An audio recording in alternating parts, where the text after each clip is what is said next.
Today's program of Kesari Conclave, titled Bridging the South. In this inaugural function, dignitaries on the dais, Sri N.R. Madhu, Chief Editor of Kesari, Sri J. Nandakumarji, who needs no introduction, who is in charge of the Pragya Pravah, the Sangha, Senior Sangha Pracharak, Sri Babu Panikar, the Chairman of the Organizing Committee, other invitees, academics in this program. Namaskaram to all of you. Thank you for accommodating me, considering the time constraint of the Parliament session. This is a most relevant program and the topic that Kesari has chosen in this context. The contemporary situation that is evolving in the country, we are all aware. Bridging South is the remedy for the present narrative that is being set by vested interests. And Kesari has decided to have this conclave for the first time in Delhi, because Kesari is a known name, media, field, and in the general public in Kerala and perhaps in entire South. But coming over to Delhi was a very timely and very relevant decision taken on this occasion. The idea of South being separate is not a new thing. There have been many people who have been trying to espouse this cause since long. But now, all those elements were there who were doing that. I would term them as fringe elements. But now, the dangerous situation that has come is, including some of the mainstream political parties, have started endorsing these views, which is a very, very dangerous scenario. And at this opportune moment, the voice of the country, the voice of the South, that should be heard loud in the capital of India. That decision, I would like to congratulate the leadership of Kesari, all those who have been supporting this view, and I am happy that I am invited for this program. Now, as I mentioned, now the recent days, during the last, I can say, a couple of weeks or maybe a couple of months, we have been hearing such voices being put across by people from the political activities also, political front also. What is the reason for this? What is the immediate provocation for this? There is no need for further elaborations. The growing influence of the nationalist forces, the growing influence or the growing popularity of the Prime Minister beneath the Vindhyas, that is creating unrest for many people. ബഹുമാന്യനായിട്ടുള്ള പ്രധാനമന്ത്രി നരേന്ദ്രമോദിജിയുടെ വർദ്ധിച്ചു വരുന്ന ജനപ്രീതി, വിന്ധ്യന് താഴെയടക്കം വർദ്ധിച്ചു വരുന്ന ജനപ്രീതി, ആ ജനപ്രീതി പലരെയും അസ്വസ്ഥരാക്കുന്നു എന്നുള്ളത് നമുക്കെല്ലാവർക്കും അറിയുന്നൊരു കാര്യമാണ്. So people who have been having power in their hands as a family property, the government of India was in their control. They now feel that they are going to lose that power forever, and that has created a sort of an unrest in their minds. And That has perhaps prompted them to choose the ultimate weapon of dividing, even if by dividing the country, if they can hold on to a certain percentage of their influence or certain areas of the country, they have taken this path of creating division, to the extent of creating division between South and North India to serve their interests. We saw some time ago a media collective motivated by the left ideologists conducting a conclave by the name of Cutting the South. And it was inaugurated by the Kerala Chief Minister. Of course, he did it online, but he inaugurated it. And the funding for that was from there was foreign funding was clearly accepted. And it is an accepted known fact that, and it has been, the organizers, they themselves agreed.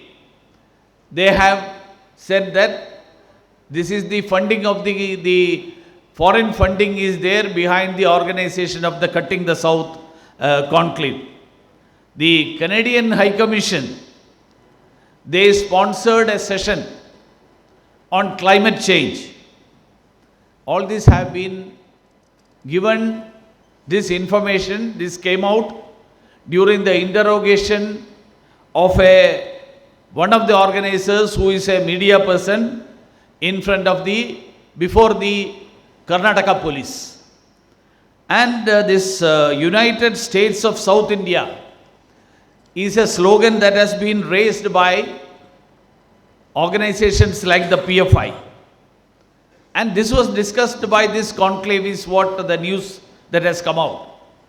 So now this is being led, this is being given the support by parties like Congress and their alliance parties like DMK.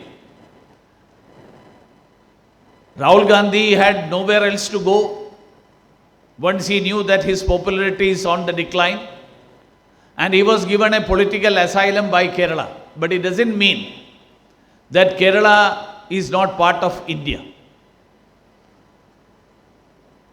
So I would like to tell the Congress and its alliance partners that the lust for power, should not be,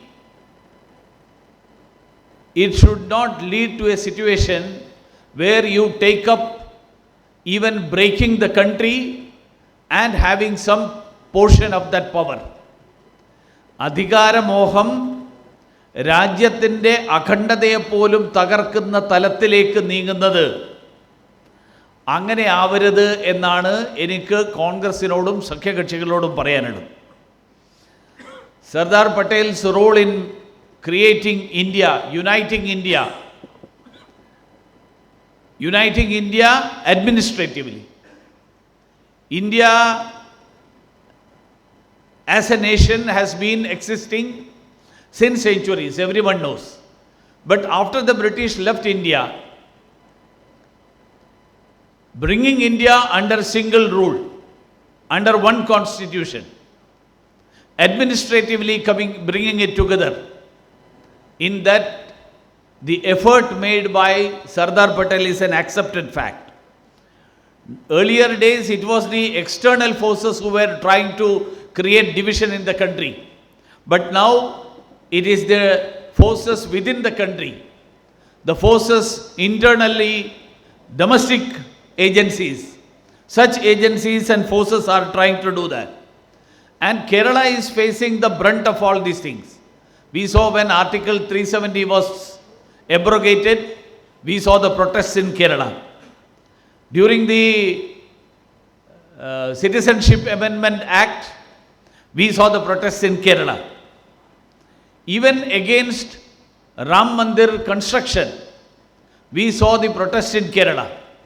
And recently, on the issue of the Middle East Gulf war that is now going on, the conflict in Israel. We saw forces coming out in support of not Palestine, but in support of terrorist forces. Terrorist forces, the only state in the whole country where terrorist forces in support of the terrorism, in support of terrorist forces, mainstream political parties, including the Congress, conducting programs, campaigns. We can't see it in any other part of the country, any other state except in Kerala. And recently there was an incident where openly the Speaker of Kerala denigrating the Hindu gods and goddesses. Tamil Nadu, we saw Udayanidhi Stalin saying that Sanatana Dharma should be eradicated. And Stalin was supported by none other than Congress leaders like members of parliament like Karti Chidambaram. Recently there was an incident in parliament during a speech. The states which supported BJP, especially in the recent election, they were termed as Gomutra states by a member of parliament who belonged to the DMK. And yesterday there was another incident during the discussion on the Amendment Act, the bill which was considered in the amendment of the reorganization of Jammu Kashmir. A member of parliament in DMK, he was espousing the cause of secession, and it was being supported covertly by the Congress. So this goes to the extent where the Congress and their political allies, they are coming forward to support this idea of creating division in the country between South and North. Sanatana Dharma becomes anathema when DMK is out of power, when Congress is out of power. Sanatana Dharma had no issue. They had no issue with Sanatana Dharma when DMK was part of Atal Bihari Vajpayee's government, because then they were part of government. When they were in power, they have no issues with any of these causes, any of these ideas. But when they are out of power, they come out openly. So Congress and allies, they are now going to the extent where they want to use anything and everything to create division in the country, support secessionist forces, support divisionist forces, divisive forces, and even if that results in a situation where a portion of the country, a part of the country, there are people who openly support the idea of United States of South India. They say that South India is BJP free.